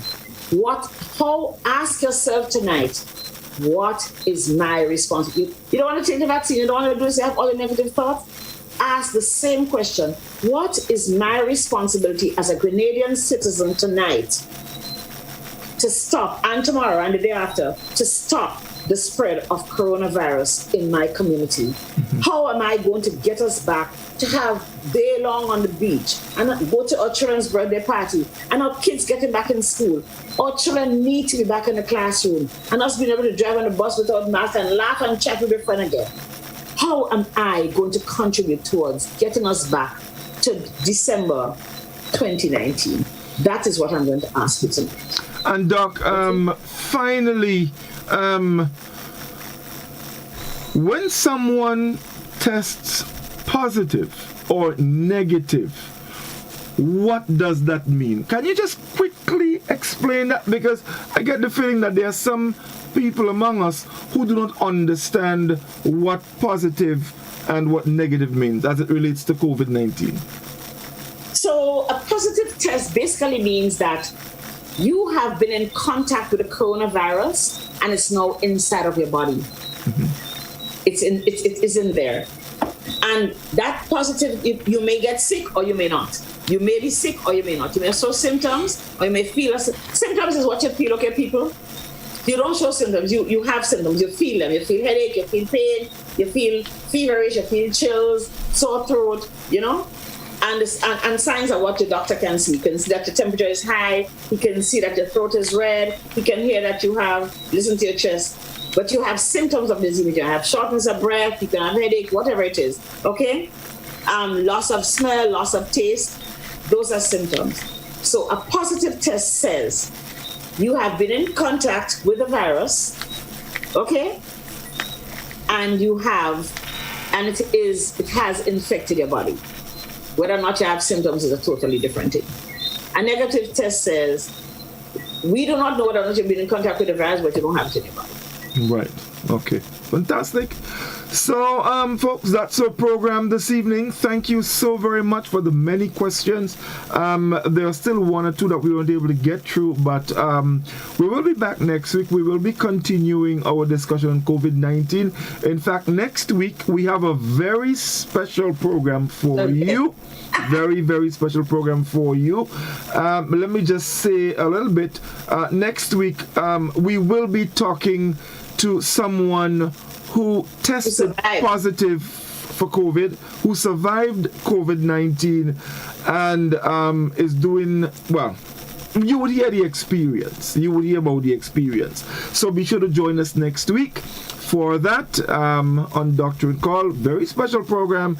You do not want to miss that. You would get information. Those of us who have concerns, all right?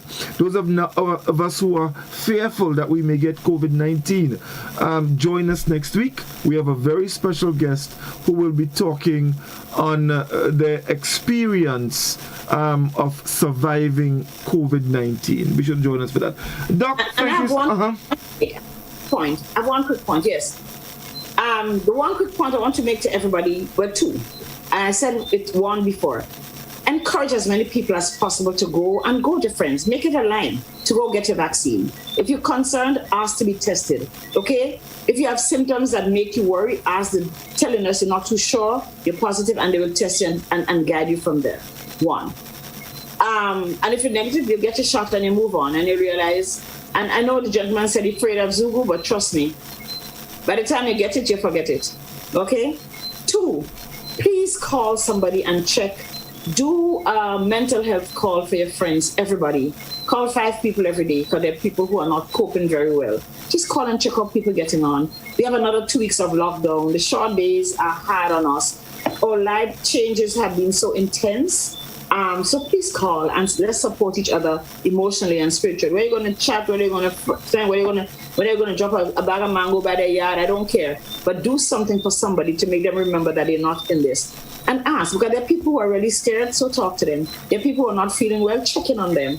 Put a bowl of soup on the steps so they could come and get it, right? We all have to come through this together, and everyone is required to reach each one's brother. So please call, because it's really very hard on people emotionally and otherwise. Okay? Thank you guys. Thank you very much, Doc. Thank you very much to all our listeners, our callers, our viewers on the Facebook page. Quite a lot on the WhatsApp, on the YouTube. Thank you so very much. As I said, be sure to join us next week. We have a very special program for you where we will be talking to a survivor of COVID-19. Until then, do have yourself a great evening. I'll be back with you tomorrow evening. We have our Wednesday evening edition of Release It. Be sure to join us for that. Until then, take good care, and I'll see you tomorrow. Please God, all the best. Measles, diabetes, AIDS,